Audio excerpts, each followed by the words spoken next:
Campus Academy 9th Standard Geography 3rd Chapter Plateau where the Earth's History Slumbers ഭൗമചരിത്രമുറങ്ങുന്ന പീഠഭൂമി എന്ന പാഠഭാഗത്തിൻ്റെ രണ്ടാമത്തെയും അവസാനത്തെയും എപ്പിസോഡിലേക്ക് ഏവർക്കും ഹൃദ്യമായ സ്വാഗതം. Climate in Peninsular Plateau. The climate of Peninsular Plateau is tropical monsoon climate, but there is spatio-temporal variation in temperature and rainfall here. ഉപദ്വീപീയ പീഠഭൂമിയിൽ പൊതുവെ ഉഷ്ണമേഖല മൺസൂൺ കാലാവസ്ഥയാണ് അനുഭവപ്പെടുന്നത്. എന്നാൽ താപനിലയിലും മഴയിലുമെല്ലാം ഗണ്യമായ സ്ഥലവ്യത്യാസങ്ങൾ പ്രകടമാണ്.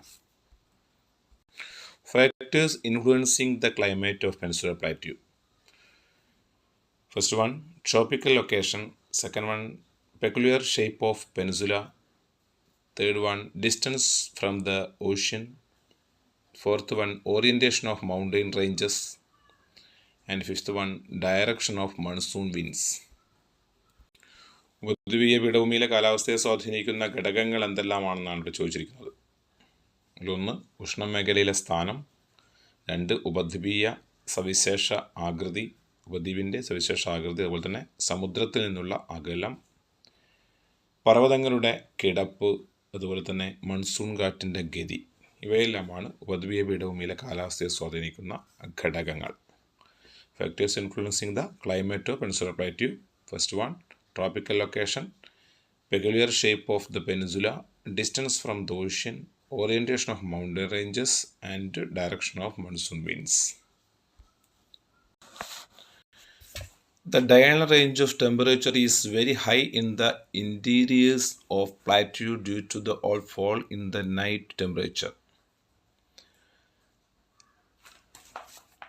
പീഠഭൂമിയുടെ ഉൾപ്രദേശങ്ങളിൽ ശൈത്യകാലത്ത് ദൈനിക താപാന്തരം വളരെ കൂടാറുണ്ട്. രാത്രി താപം ഗണ്യമായി കുറയുന്നതാണ് ഇതിന് കാരണം. Diurnal range of temperature is the difference between the maximum temperature and minimum temperature recorded at a particular place in a day. ഒരു പ്രദേശത്ത് ഒരു ദിവസം അനുഭവപ്പെടുന്ന കൂടിയ താപനിലയും കുറഞ്ഞ താപനിലയും തമ്മിലുള്ള വ്യത്യാസമാണ് ദൈനിക താപാന്തരം. കൊടുത്തിരിക്കുന്നത് diurnal range of temperature is equal to maximum temperature minus minimum temperature. ദൈനിക താപാന്തരം എന്ന് പറയുന്നത് കൂടിയ താപനിലയിൽ നിന്ന് ഒരു ദിവസം അനുഭവപ്പെടുന്ന കൂടിയ താപനിലയിൽ നിന്ന് കുറഞ്ഞ താപനില കുറയ്ക്കുമ്പോഴാണ് ദൈനിക താപാന്തരം നമുക്ക് ലഭിക്കുന്നത്. ദൈനിക താപാന്തരം എന്തെന്ന് ചോദിച്ചു കഴിഞ്ഞാൽ ഒരു പ്രദേശത്ത് ഒരു ദിവസം അനുഭവപ്പെടുന്ന കൂടിയ താപനിലയും കുറഞ്ഞ താപനിലയും തമ്മിലുള്ള വ്യത്യാസമാണ് ദൈനിക താപാന്തരം. പീഠഭൂമിയുടെ ഉൾപ്രദേശങ്ങളിൽ ശൈത്യകാലത്ത് ദൈനിക താപാന്തരം വളരെ കൂടാറുണ്ട്. ഇതിൻ്റെ കാരണം എന്താണെന്ന് ചോദിച്ചു കഴിഞ്ഞാൽ നമ്മൾ ആൻസർ കൊടുക്കേണ്ടത് രാത്രി താപം ഗണ്യമായി കുറയുന്നതാണ് കാരണം. അതൊരു വൺ-വേഡ് ക്വസ്റ്റ്യൻ ആണ്. Rainfall in the Peninsular Plateau. Rainfall is moderate or scanty throughout the Peninsular Plateau except the western slopes of Western Ghats. During the southwest monsoon season, the moisture-laden winds raised and condenses along the western slopes of the Western Ghats cause heavy rainfall along the windward side. The west coast and western slopes of the Western Ghats receive 250 to 400 cm rainfall during this period. The plateau regions situated close of the eastern slopes receives very less amount of rainfall. Such regions are stern and rain shadow region. പറഞ്ഞിരിക്കുന്നത് പശ്ചിമഘട്ടത്തിൻ്റെ പടിഞ്ഞാറ ചരിവ് ഒഴികെ ഉപദ്വീപീയ പീഠഭൂമിയിലെ മിക്കവാറും പ്രദേശങ്ങളിൽ മഴ മിതമോ വിരളമാണ്. തെക്കു പടിഞ്ഞാറ് മൺസൂൺ കാലത്ത് പശ്ചിമഘട്ടത്തിൻ്റെ പടിഞ്ഞാറ ചരിവിൽ തട്ടി ഉയരുന്ന ഈർപ്പവാഹിയായ വായു തണുക്കുകയും കാറ്റിന് അഭിമുഖമായ വശത്ത് വലിയ തോതിൽ മഴയ്ക്ക് കാരണമാവുകയും ചെയ്യുന്നു. Rainfall in the Peninsular Plateau. Rainfall is moderate or scanty throughout the Peninsular Plateau except the western slopes of the Western Ghats. During the southwest monsoon season, the moisture-laden winds raised and condensed along the western slopes of the Western Ghats cause heavy rainfall along the windward side. The west coast and the western slopes of Western Ghats receive the 250 to 400 cm rainfall during this period. ഇവിടെ പറഞ്ഞിരിക്കുന്നത് പശ്ചിമഘട്ടത്തിൻ്റെ പടിഞ്ഞാറേ ചരിവ് ഒഴികെ ഉപദ്വീപീയ പീഠഭൂമിയിലെ മിക്കവാറും പ്രദേശങ്ങളിൽ മഴ മിതമോ വിരളമോ ആണ്. തെക്കു പടിഞ്ഞാറൻ മൺസൂൺ കാലത്ത് പശ്ചിമഘട്ടത്തിൻ്റെ പടിഞ്ഞാറേ ചരിവിൽ തട്ടി ഉയരുന്ന ഈർപ്പവാഹിയായ വായു തണുക്കുകയും കാറ്റിന് അഭിമുഖമായ വശത്ത് വലിയ തോതിൽ മഴയ്ക്ക് കാരണമാവുകയും ചെയ്യുന്നുണ്ട്. 250 സെൻറ്റിമീറ്റർ മുതൽ 400 സെൻറ്റിമീറ്റർ വരെയാണ് ഈ കാലയളവിൽ പടിഞ്ഞാറൻ തീരത്തും പശ്ചിമഘട്ടത്തിൻ്റെ പടിഞ്ഞാറും ലഭിക്കുന്ന മഴ. The plateau region situated close to the eastern slopes receive very less amount of rainfall. Such regions are termed a rain shadow region. പശ്ചിമഘട്ടത്തിൻ്റെ കിഴക്കേ ചരിവിൽ താഴ്ന്നിറങ്ങുന്ന വായു ഈർപ്പരഹിതമായതിനാൽ കിഴക്കേ ചരിവിനോട് ചേർന്ന് സ്ഥിതി ചെയ്യുന്ന പീഠഭൂമി പ്രദേശങ്ങളിൽ വിരളമായി മാത്രമേ മഴ ലഭിക്കാറുള്ളൂ. ഇത്തരം പ്രദേശങ്ങളെ മഴനിഴൽ പ്രദേശങ്ങൾ എന്നാണ് വിളിക്കുന്നത്. Rain shadow region. The winds descending along the eastern slopes of the western Ghats belong dry. The plateau region situated close to the eastern slopes receive very less amount of rainfall. Such region is termed as rain shadow region. പശ്ചിമഘട്ടത്തിൻ്റെ കിഴക്കേ ചരിവിൽ താഴ്ന്നിറങ്ങുന്ന വായു ഈർപ്പരഹിതമായതിനാൽ കിഴക്കേ ചരിവിനോട് ചേർന്ന് സ്ഥിതി ചെയ്യുന്ന പീഠഭൂമി പ്രദേശങ്ങളിൽ വളരെ വിരളമായി മാത്രമേ മഴ ലഭിക്കാറുള്ളൂ. ഇത്തരം പ്രദേശങ്ങളെയാണ് മഴനിഴൽ പ്രദേശങ്ങൾ എന്ന് പറയുന്നത്. Peninsular reverse. ഉപദ്വീപീയ നദികൾ. The general slopes of Peninsular Plateau is from west to east.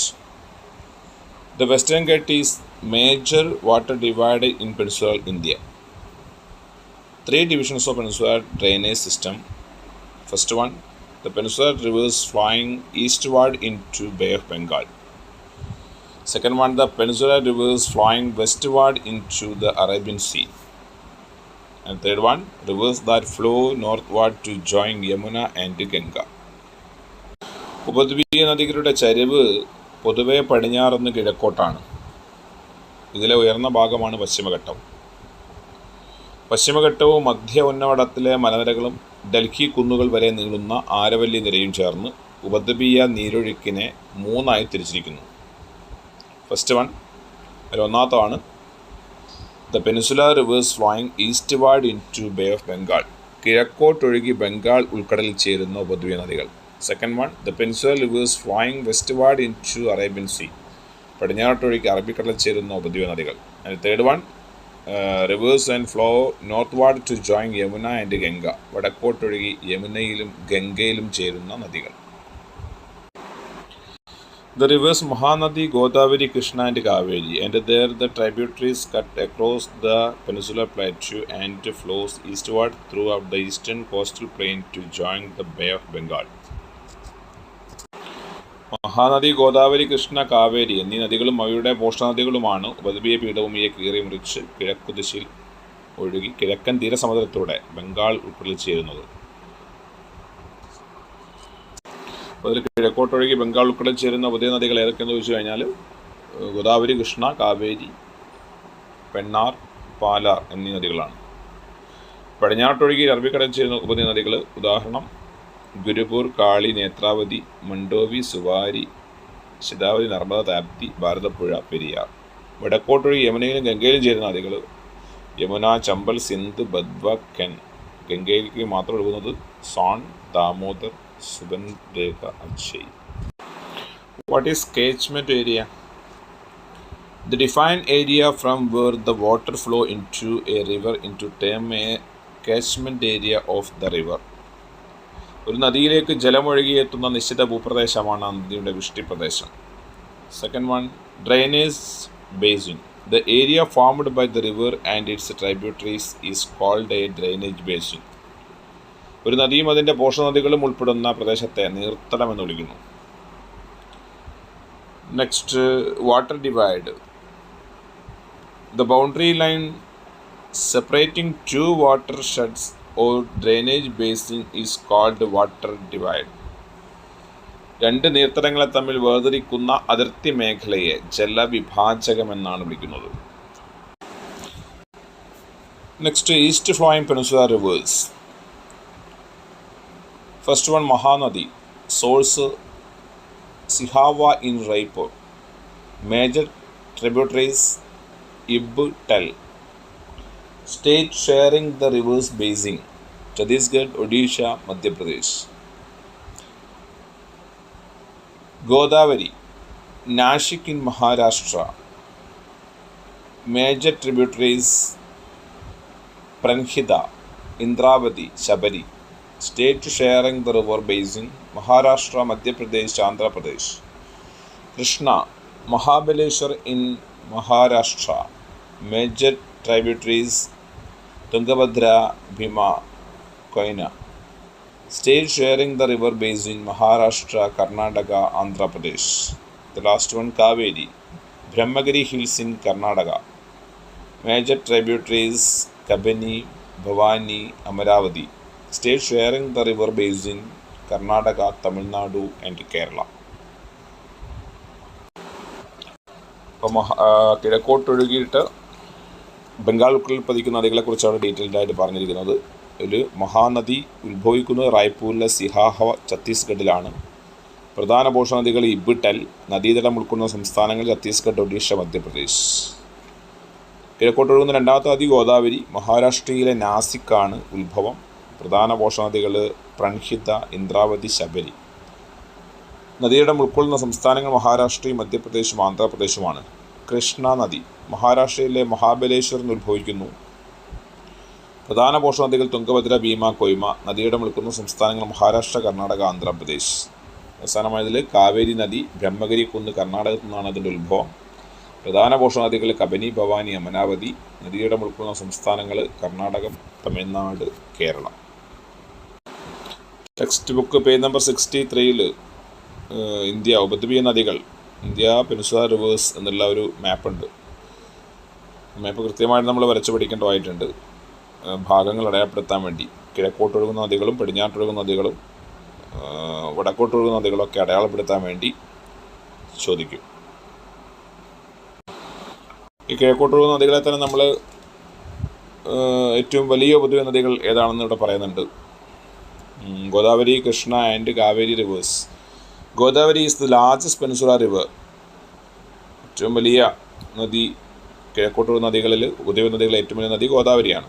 The length of Godavari is 1465 kilometre. It is the catchment area of 3.13 lakh square kilometer. It is also called Dakshin Ganga. The second largest peninsular river, Krishna. The third largest peninsular river, Kaveri. ഇതിൽ ഏറ്റവും വലിയ ഉപദ്വീപ നദിയാണ് Godavari. 1465 kilometre നീളവും 1.13 ലക്ഷം ചതുരശ്ര kilometre വിഷ്ടിപ്രദേശ വിസ്തൃതിയുമുള്ള നദി ദക്ഷിണ ഗംഗ എന്ന പേരിൽ അറിയപ്പെടുന്നുണ്ട്. ഗോദാവരിയുടെ മറ്റൊരു പേരാണ് ദക്ഷിണ ഗംഗ. വലിപ്പത്തിൽ 2-3 സ്ഥാനത്തുള്ള ഉപദ്വീപ നദികൾ കൃഷ്ണയാണ്. കൃഷ്ണയാണ് 2ാം സ്ഥാനത്ത്, 3ാം സ്ഥാനത്ത് കാവേരിയുമാണ്. Okay. West flowing peninsular rivers.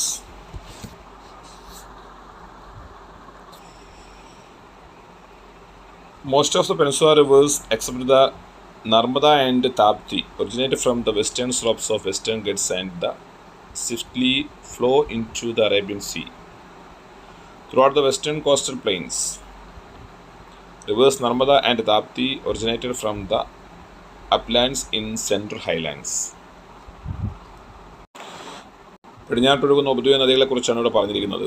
Narmada, Tapti എന്നീ നദികളെ ഒഴിച്ചാൽ പടിഞ്ഞാട്ടൊഴുകുന്ന നദികളേറെയും പശ്ചിമഘട്ടത്തിൻ്റെ പടിഞ്ഞാറേ ചരിവിൽ ഉത്ഭവിച്ച് പടിഞ്ഞാറൻ തീരസമുദ്രത്തിലൂടെ അതിവേഗം അറബിക്കടലിൽ പതിക്കുന്നവയാണ്. നർമ്മദ, താപ്തി എന്നീ നദികൾ മധ്യ ഉന്നതടത്തിലെ ഉയർന്ന പ്രദേശങ്ങളിലാണ് ഉത്ഭവിക്കുന്നത്.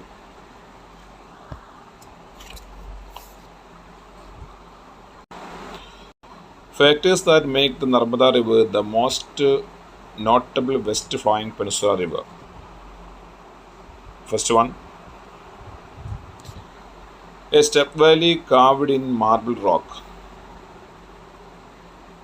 Second one, Duandar waterfall near Jabalpur. Third one, Sardar Sarovar multi-purpose river valley project. Marble ശിലകൾ കടഞ്ഞെടുത്ത ചെങ്കുത്തായ താഴ്വരയും ജബൽപൂരിന് സമീപമുള്ള ദുവാൻദാർ വെള്ളച്ചാട്ടവും സർദാർ സരോവർ വിവിധോദ്ദേശ നദീതട പദ്ധതിയും നർമ്മദ നദിയെ ശ്രദ്ധേയമാക്കുന്നുണ്ട്. Two major west flowing peninsular rivers.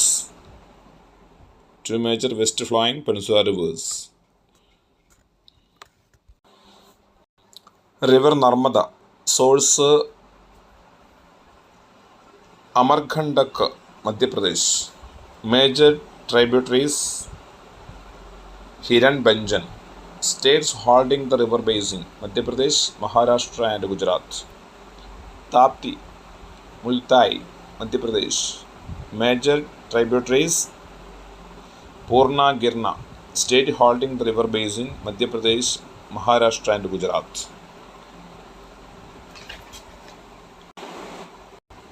പടിഞ്ഞാട്ടൊഴുകിയിട്ട് അറബിക്കടൽ പതിക്കുന്ന രണ്ട് നദികളാണ് നർമ്മദയും താപ്തിയും. നർമ്മദ ഉത്ഭവിക്കുന്നത് അമർകണ്ടിലാണ്, മധ്യപ്രദേശിലെ അമർകണ്ടിലാണ്. പ്രധാന പോഷകനദികൾ ഹിരൺബഞ്ചനാണ്. നദിയിടം ഉൾക്കൊള്ളുന്ന സംസ്ഥാനങ്ങൾ മധ്യപ്രദേശ്, മഹാരാഷ്ട്ര, ഗുജറാത്താണ്. രണ്ടാമത്തെ നദി താപ്തിയാണ്, മുണ്ടായി, മധ്യപ്രദേശ്. പ്രധാന പോഷകനദികൾ പൂർണ്ണ, ഗിർണ. നദിയിടം ഉൾക്കൊള്ളുന്ന സംസ്ഥാനങ്ങൾ Madhya Pradesh, Maharashtra and Gujarat. Peninsular rivers join river Ganga. The river originating from the Malwa Plateau and flowing northward either to join river Yamuna or Ganga are termed the peninsular tributaries of river Ganga. Chambal and Sindh are peninsular tributaries of river Ganga. Malwa ഗംഗയിലേക്ക് ഒഴുകി ഉപദ്വീപ നദികൾ, ഗംഗയിലേക്ക് ഒഴുകിയെത്തുന്ന ഉപദ്വീപ നദികളെക്കുറിച്ചാണ് പറഞ്ഞിരിക്കുന്നത്. മാൾവ പീഠഭൂമിയിലെ ഉയർന്ന പ്രദേശങ്ങളിൽ ഉത്ഭവിച്ച് വടക്കോട്ടൊഴുകി യമുനാ നദിയിലേക്കും നേരിട്ട് ഗംഗാ നദിയിലേക്കും ചെന്നുചേരുന്ന പ്രധാനപ്പെട്ട നദികളാണ് ചമ്പൽ, സിന്ധ്, ബദ്വ എന്നിവ. ഗംഗാ നദിയിലേക്ക് ചേരുന്ന നദി കെൻ, സോണുമാണ്. ഇന്ത്യ നാച്ചുറൽ വെജിറ്റേഷൻ അതുമായി ബന്ധപ്പെട്ട മാപ്പാണ് കൊടുത്തിരിക്കുന്നത്. പീഠഭൂമിയിലെ നൈസർഗിക സസ്യജാലങ്ങളെ സൂചിപ്പിക്കുന്ന ഒരു മാപ്പാണ് ഇവിടെ ചിത്രീകരിച്ചിരിക്കുന്നത്. Natural vegetation in the peninsular plateau. The major natural vegetation type in the Peninsular Plateau. First one, tropical deciduous forests. അതിനെ രണ്ടായി ഡിവൈഡ് ചെയ്യുന്നുണ്ട്. Divided by moist deciduous forest and dry deciduous forest. Second one, tropical thorn forest. The third one, southern mountain forests. ഓരോ പ്രദേശത്തിനും കാലാവസ്ഥയ്ക്കും ഭൂപ്രകൃതിക്കും അനുസരിച്ച് നൈസർഗിക സസ്യജാലങ്ങൾ രൂപം കൊള്ളുന്നത്. ഉപദ്വീപീയ പീഠഭൂമി പ്രദേശത്തെ നൈസർഗിക സസ്യജാലങ്ങൾ താഴെ കൊടുത്തിരിക്കുന്നു. അതിലൊന്നാണ് ഉഷ്ണമേഖല ഇലപൊഴിയും കാടുകൾ, ട്രോപ്പിക്കൽ ഡെസിഡിയസ് ഫോറസ്റ്റ് അഥവാ ഉഷ്ണമേഖല ഇലപൊഴിയും കാടുകൾ. ഇതിനെ തന്നെ രണ്ടായി തിരിക്കുന്നുണ്ട്, divide by two type. First one ആർദ്ര ഇലപൊഴിയും കാടുകൾ, വരണ്ട ഇലപൊഴിയും കാടുകൾ. First one moist deciduous forest and dry deciduous forest. രണ്ടാമതായിട്ട് ഉഷ്ണമേഖല മുൾക്കാടുകൾ എന്ന് തിരിക്കുന്നുണ്ട്. മൂന്നാമതായിട്ട് ദക്ഷിണ പർവ്വത വനങ്ങൾ എന്ന പേരിലും അറിയപ്പെടുന്നു. Tropical thorn forest and southern mountain forest എന്നും തിരിക്കുന്നുണ്ട്. ഇത് വളരെ ഇമ്പോർട്ടൻ്റ് ആണ്, ശ്രദ്ധിക്കുക. ഡിഫറെൻറ്റ് ടൈപ്പ് ഫോറസ്റ്റുകളുടെ ചിത്രങ്ങളാണ് ഇവിടെ കൊടുത്തിരിക്കുന്നത്, ഫിഗറാണ് കൊടുത്തിരിക്കുന്നത്. Moist deciduous forest, dry deciduous forest and tropical thorn forest.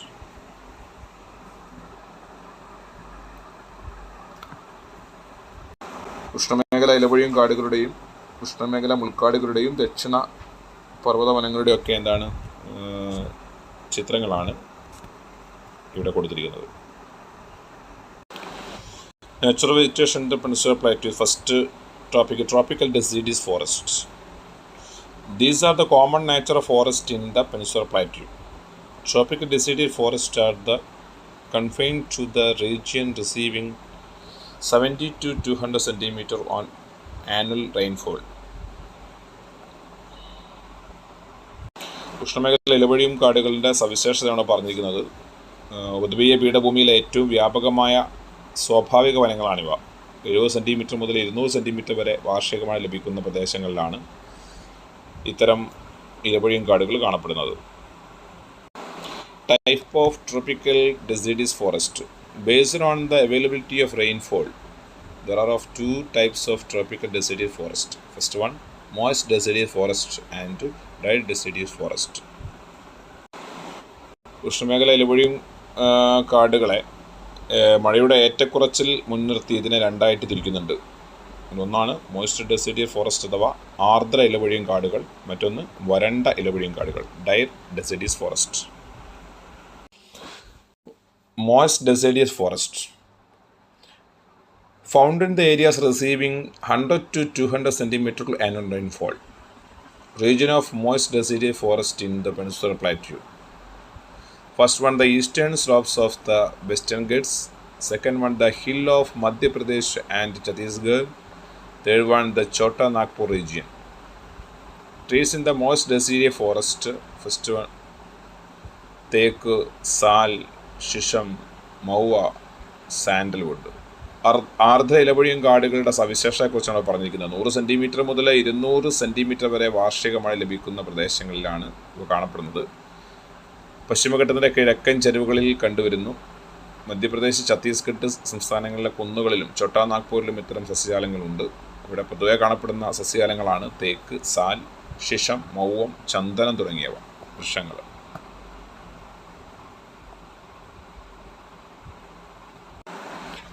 Second one, dry deciduous forest. Found in the part of the Peninsular Plateau receiving 70 to 100 centimeter annual rainfall. During summer, the trees completely shed their leaves and the forest turned to the grassland having leafless trees. Trees in dry deciduous forest take rosewood, axis wood and bamboos. വരണ്ട ഇലപൊഴിയും കാടുകളിൽ സവിശേഷതയെക്കുറിച്ചാണ് പറഞ്ഞിരിക്കുന്നത്. 70 centimetre മുതൽ 100 centimetre വരെ വാർഷിക മഴ ലഭിക്കുന്ന പീഠഭൂമിയുടെ ഇതര ഭാഗങ്ങളിൽ ഇത് കാണപ്പെടുന്നുണ്ട്. ഇത്തരം വനങ്ങൾ കാണപ്പെടുന്നുണ്ട്. മഴ തീരെ കുറഞ്ഞ മേഖലകളോടടുക്കുമ്പോൾ ഇത് മുൾക്കാടുകൾക്കും കുറ്റിച്ചെടികൾക്കും വഴിമാറുന്നുണ്ട്. പൊതുവെ തേക്ക്, റോസ് വുഡ്, ആക്സിസ് വുഡ്, മുള്ള് വർഗ്ഗങ്ങൾ തുടങ്ങിയവ, മുളവർഗ്ഗങ്ങളും അതുപോലെ തന്നെ ഇവിടെ സാധാരണഗതിയിൽ കാണപ്പെടുന്നുണ്ട്. Second one, tropical thorn forest. Text page number 68. Found the region with high temperature and to annual rainfall below 75 centimeter. Short trees are seen in the tropical thorn forest. Trees and plants in the tropical thorn forest: acacia, euphorbia, date palm, and few varieties of grass. Regions of tropical thorn forest in the Peninsular Plateau. The semi-arid regions of the Maharashtra and Karnataka to the east of Western Ghats.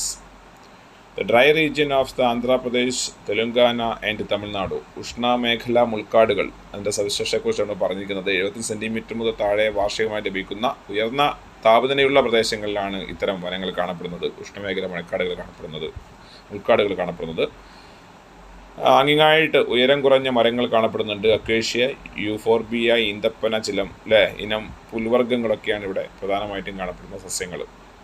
പശ്ചിമഘട്ടത്തിൻ്റെ കിഴക്കായിട്ട് Maharashtra, Karnataka എന്നീ സംസ്ഥാനങ്ങളുടെ അർദ്ധമരു പ്രദേശങ്ങളിലും ആന്ധ്രാപ്രദേശ്, തെലങ്കാന, തമിഴ്നാട് സംസ്ഥാനങ്ങളിലെ വരണ്ട പ്രദേശങ്ങളിലും ഇത്തരം സസ്യജാലങ്ങളാണ് കാണപ്പെടുന്നത്.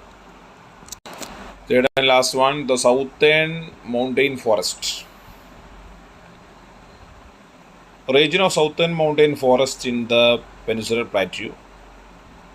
First one, the Western Ghats. Second one, Vindhya Ranges. Third one, the Nilagiri Hills. The places situated about 1,500 meters have temperate vegetation.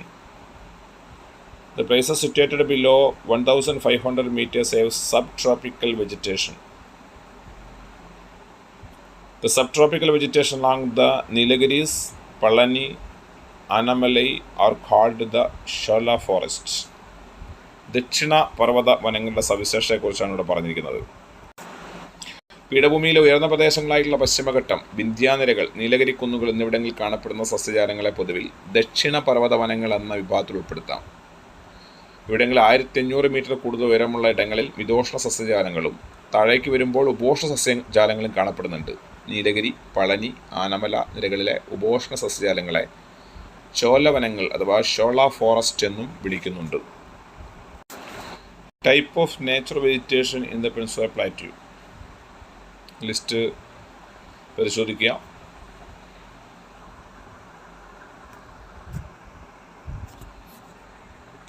Okay. Next part, soil type of Peninsular Plateau. The soil in the Peninsular Plateau: black soil, red soil, laterite soil, and mountain forest soil.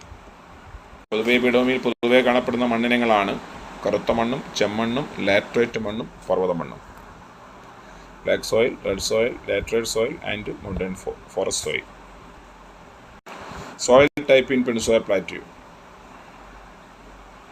Okay.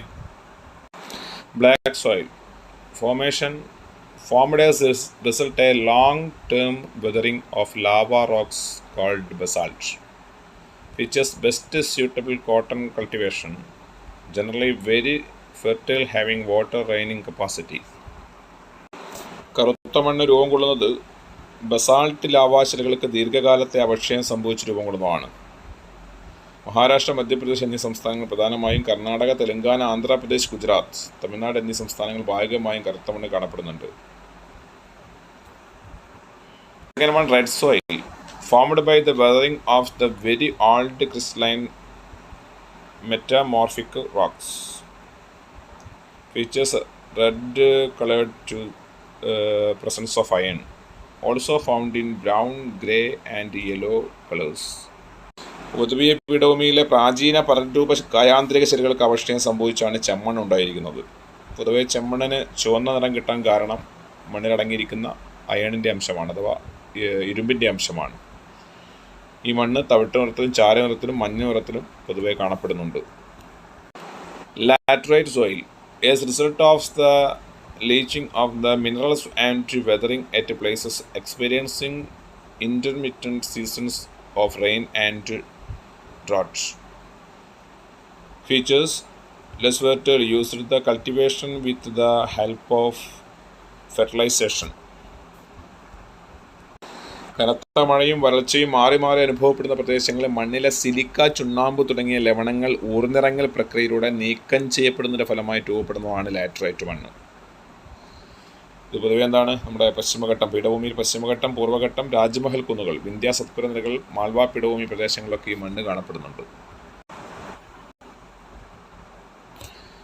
Last one, mountain soil formed by the weathering and erosion in the highly region. Features suitable for the plantation crops. ദക്ഷിണേന്ത്യയിൽ പർവ്വതമണ്ണ് കാണപ്പെടുന്നത് പശ്ചിമഘട്ട, പൂർവ്വഘട്ട മലകളിലാണ്.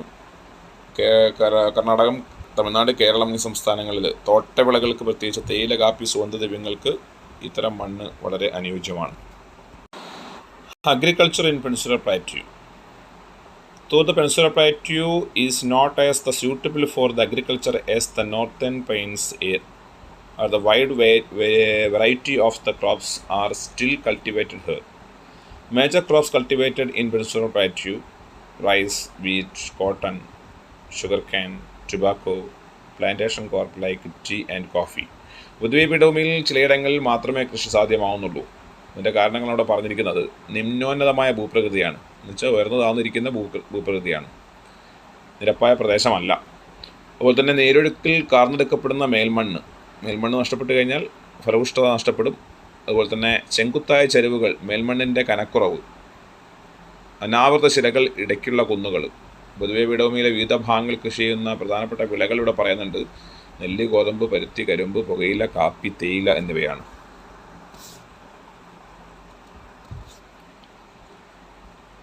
Unfavorable factors for agriculture in the Peninsular Plateau.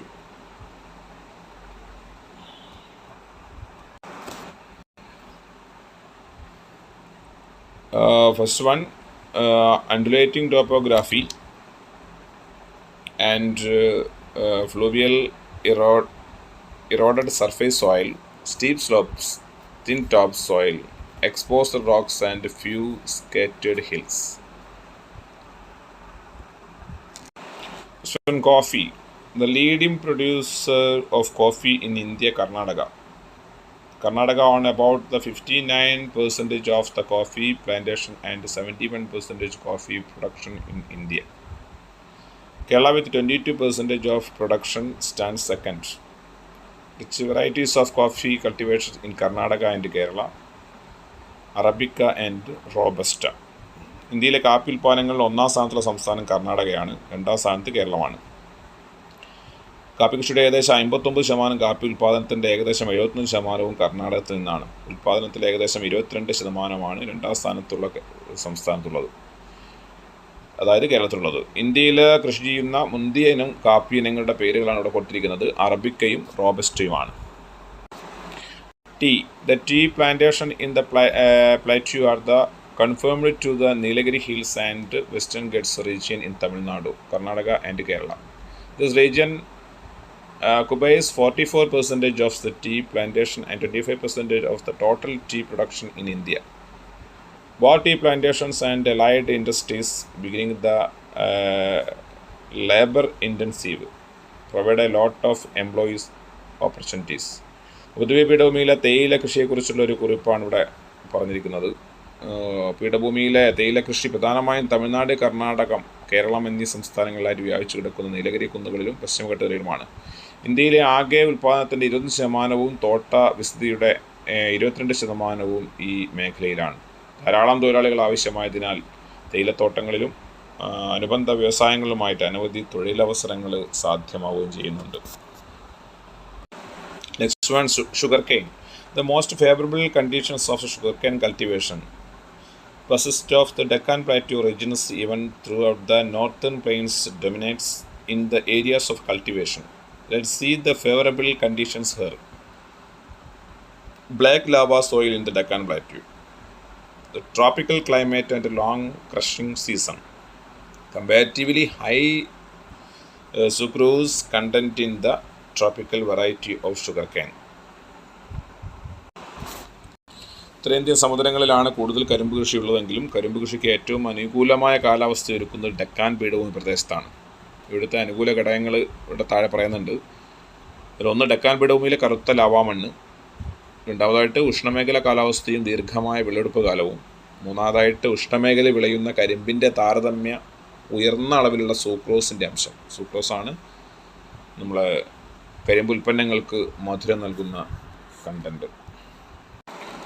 Cotton is the kharif crop. Cotton requires 7 frosts of the month of during its early growing period. So in the peninsular India, cotton cultivation begins in October and is the harvest from January to May. Cotton requires 21 degrees Celsius 30 degrees Celsius of the temperature and 50 to 100 cm annual rainfall. But cotton is also cultivated in the low rainfall areas with the help of irrigation. The black soil in the Deccan, Malwa Plateau region in the most suitable of the cotton cultivation. The largest producer of the cotton in India, Gujarat. പരുത്തി ഉൽപ്പാദനത്തിൽ പരുത്തി ഒരു ഖാരിഫിളയാണ്. പൊതുവെ ഇന്ത്യയിൽ October മാസത്തോടെ കൃഷി ആരംഭിച്ച് ജനുവരി മുതൽ മെയ് മാസം വരെ മാസങ്ങളായി വിളവെടുപ്പ് നടത്തുന്ന ഒരു കൃഷിയാണ് കോട്ടൺ അഥവാ പരുത്തി. കാരണം വളർച്ചയുടെ 7 മാസത്തോളം മഞ്ഞൊരു ഉണ്ടാകാൻ പാടില്ല. 21 ഡിഗ്രി മുതൽ 30 ഡിഗ്രി സെൽഷ്യസ് വരെ താപനിലയും 50 സെൻറ്റിമീറ്റർ മുതൽ 100 സെൻറ്റിമീറ്റർ വരെ വാർഷിക വർഷപാതവുമാണ് പരുത്തി കൃഷിക്ക് ആവശ്യം. എന്നാൽ മഴ കുറഞ്ഞ പ്രദേശങ്ങളിലും ജലസേചന സഹായത്തോടെ പരുത്തി കൃഷി ചെയ്തു വരുന്നുണ്ട്. ഡെക്കാൻ, മാൾവ പീഠഭൂമി പ്രദേശങ്ങളിലെ കറുത്ത മണ്ണാണ് പരുത്തി കൃഷിക്ക് ഏറ്റവും അനുയോജ്യം. രാജ്യത്ത് ആകെ ഉൽപ്പാദനത്തിൽ ഒന്നാം സ്ഥാനം ഗുജറാത്തിനാണ്, മഹാരാഷ്ട്രയാണ് രണ്ടാം സ്ഥാനത്ത്. Last topic, the storehouse of minerals. Minerals resources in India are largely concentrated in the crystalline rocks layers and the lower highly tracts of peninsular plateau. Chota Nagpur Plateau is the term as the heartland of the minerals. The Chota Nagpur Odisha Plateau, which is the spreads of the Jharkhand, West Bengal and Odisha, is the richest minerals belt in India. This region is rich in metallic and non-metallic minerals such as coal, iron, ore, manganese, mica, bauxite and copper. ഇന്ത്യയിലെ പൊതുവെ പീഠഭൂമിയിലെ ധാതുക്കളുടെ കലവറ എന്ന പേരിലാണ് അറിയപ്പെടുന്നത് പൊതുവെ പീഠഭൂമിയെ. എന്താണ് ഇങ്ങനെ പറയാനുള്ള കാരണമെന്ന് നമ്മൾ പരിശോധിക്കാം. പൊതുവെ പീഠഭൂമിയിലെ പരൽ രൂപ ശിലാപാളികളിലും ഉയരം കുറഞ്ഞ കുന്നുകളിലുമാണ് ധാതു വിഭവങ്ങൾ ഏറെയും കേന്ദ്രീകരിച്ചിരിക്കുന്നത്. ചോട്ടാ നാഗ്പൂർ പീഠഭൂമിയിലെ ധാതുക്കളുടെ ഹൃദയഭൂമി എന്ന് വിശേഷിപ്പിക്കുന്നു. ജാർഖണ്ഡ്, പശ്ചിമ ബംഗാൾ, ഒഡീഷ സംസ്ഥാനങ്ങളിലായി വ്യാപിച്ചു കിടക്കുന്ന ഛോട്ടാ നാഗ്പൂർ ഒഡീഷ പീഠഭൂമിയാണ് ഇന്ത്യയിലെ ഏറ്റവും സമ്പന്നമായ ധാതുമേഖല. കൽക്കരി, ഇരുമ്പയിര്, മാംഗനീസ്, മൈക്ക, ബോക്സൈറ്റ്, ചെമ്പ് തുടങ്ങിയ ധാരാളം അലോഹ ധാതുക്കൾ നിറഞ്ഞ സമൃദ്ധമായ പ്രദേശമാണ് ഉപദ്വീപീയ പീഠഭൂമി. അതുകൊണ്ടാണ് ഉപദ്വീപീയ പീഠഭൂമിയെ ധാതുക്കളുടെ കലവറ എന്ന് വിശേഷിപ്പിക്കാൻ കാരണം. Text book page number 73. Mineral zone of the Peninsular Plateau. First one Northern Plateau, second one Central region, third one Southern region, fourth one Southwestern region, and fifth one Northwestern region. ധാതു വിഭവങ്ങളുടെ ലഭ്യതയനുസരിച്ച് ഉപദ്വീപീയ പീഠഭൂമിയെ 5 തിരിക്കാം. അതിലൊന്നാണ് വടക്കുകിഴക്കൻ പീഠഭൂമി പ്രദേശം, മധ്യമേഖല, ദക്ഷിണമേഖല, തെക്കു പടിഞ്ഞാറൻ മേഖല, അതുപോലെ വടക്കു പടിഞ്ഞാറൻ മേഖല. Okay, mineral zone in the peninsular plateau, ഇതിനെക്കുറിച്ചുള്ളൊരു ഷെഡ്യൂളാണ് ഇവിടെ കൊടുത്തിരിക്കുന്നത്. ഉപദ്വീപീയ പീഠഭൂമിയിലെ ധാതു മേഖലകളുടെ സവിശേഷതകൾ പട്ടികപ്പെടുത്താൻ വേണ്ടിയിട്ടുള്ള ഒരു പട്ടികയാണ് ഇവിടെ കാണിച്ചിരിക്കുന്നത്. Okay, next location of major mining centres in the peninsular plateau. പ്രധാനപ്പെട്ട ഖനന മേഖലകളെക്കുറിച്ചാണ് ഉപദ്വീപ പീഠഭൂമിയിലെ പ്രധാനപ്പെട്ട ഖനന മേഖലയെക്കുറിച്ച് ഇവിടെ ഗ്രാഫ് തന്നിരിക്കുന്നു. അതൊന്ന് പരിശോധിച്ച് നോക്കുക. ഓക്കെ, ഈ ചാപ്റ്ററിൽ ലാസ്റ്റ് ടോപ്പിക്കാണ് life in peninsular plateau. The peninsular plateau is the moderately populated. Early human habitation in the Peninsular Plateau was limited due to the non-arable topography and continental climate. Factors that attract people to settle down in the Peninsular Plateau later: the beginning of mining activities, development of road rail networks, emergence of minerals-based industries, scope of commercial agriculture based on irrigation, technological possibilities. ഉപദ്വീപീയ പീഠഭൂമിയിലെ ജനജീവിതത്തെക്കുറിച്ച് ഒരു കുറിപ്പ് തയ്യാറാക്കാൻ ചോദിച്ചു കഴിഞ്ഞാൽ നിങ്ങൾ ഇത്രയും പോയിൻ്റാണ് അതിൽ എഴുതേണ്ടത്. ഉപദ്വീപീയ പീഠഭൂമിയിലെ മിതമായ ജനസംഖ്യയാണുള്ളത്. പൊതുവെ കൃഷിയോഗ്യമല്ലാത്ത ഭൂപ്രകൃതിയും വൻകര കാലാവസ്ഥയുമാണ് കാരണം. ആദ്യകാലങ്ങളിൽ ഉപദ്വീപീയ പീഠഭൂമിയിൽ ജനവാസം വളരെ പരിമിതമായിരുന്നു. പിൽക്കാലത്ത് ധാതുക്കളുടെ ഖനന പ്രവർത്തനങ്ങൾ ആരംഭിച്ചതോടു കൂടിയിട്ട് ആളുകൾ ഖനന മേഖലയിൽ ജോലി ചെയ്ത് ജീവിക്കാൻ വേണ്ടിയിട്ട് ഇവിടങ്ങളിലേക്ക് എത്തിച്ചേർന്നു. അതുകൊണ്ടാണ് അതിനുശേഷമാണ് അവിടെ ജനസംഖ്യ ക്രമാതീതമായിട്ട് ഉയരാൻ തുടങ്ങിയത്. അതുപോലെ തന്നെ കൂടാതെ ജലസേചനവും സാങ്കേതിക സാധ്യതകളും മുൻനിർത്തിയുള്ള വാണിജ്യ കൃഷി സാധ്യതകളും ഇവിടെ ജനവാസം ഉയരുന്നതിന് കാരണമായിട്ടുണ്ട്. സംസ്ഥാന തലങ്ങളിലും ഖനന വ്യവസായ മേഖലകളും കേന്ദ്രീകരിച്ച് വൻ നഗരങ്ങൾ തന്നെ ഇവിടെ വികസിക്കാൻ ഇടയായിട്ടുമുണ്ട്. തേർഡ് ചാപ്റ്റർ ഇതോടുകൂടി ഇവിടെ പൂർണ്ണമാകുകയാണ്. Plateau where the earth history slumbers, ഭൗമചരിത്രം ഉറങ്ങുന്ന പീഠഭൂമി എന്ന ആദ്യ ടെക്സ്റ്റ് ബുക്കിലെ 3ാമത്തെ ചാപ്റ്ററാണ് ഇവിടെ പൂർണ്ണമാവുന്നത്. ഹാഫ് ഇയർലി എക്സാമിനേഷന് ഏറ്റവും കൂടുതൽ ചോദ്യങ്ങൾ പ്രതീക്ഷിക്കാവുന്ന ഒരു ചാപ്റ്ററാണ്. ഇതിൽ പ്രതിപാദിച്ചിരിക്കുന്ന മാപ്പുകൾ അഥവാ ഫിഗറുകൾ കൃത്യമായിട്ട് നിങ്ങൾ വരച്ച് പഠിക്കണം. പരീക്ഷയ്ക്ക് എന്തായാലും 4 മാർക്ക് വിഭാഗത്തിൽ ഇതിൻ്റെ ചോദ്യങ്ങളുണ്ടാവും. അതുപോലെ തന്നെ ക്ലാസ് വളരെ കൂടുതൽ സമയം റിപ്പീറ്റ് ചെയ്ത് കേൾക്കുക. ഇന്നത്തെ ക്ലാസ് ഇവിടെ അവസാനിക്കുകയാണ്. അടുത്ത എപ്പിസോഡിൽ രണ്ടാമത്തെ ടെക്സ്റ്റ് ബുക്കിലെ 5ാമത്തെ ചാപ്റ്ററാണ് നമ്മൾ ക്ലാസ് സ്റ്റാർട്ട് ചെയ്യാൻ പോകുന്നത്. എക്കണോമിക്സുമായിട്ട് ബന്ധപ്പെട്ടിട്ടുള്ള ഒരു ചാപ്റ്ററാണ്. എല്ലാവരും ചാനൽ ഇതുവരെ സബ്സ്ക്രൈബ് ചെയ്യാത്തവരെന്ത് ചെയ്യുക, എത്രയും പെട്ടെന്ന് ചാനൽ സബ്സ്ക്രൈബ് ചെയ്യുക, ഷെയർ ചെയ്യുക. Okay, thank you for watching.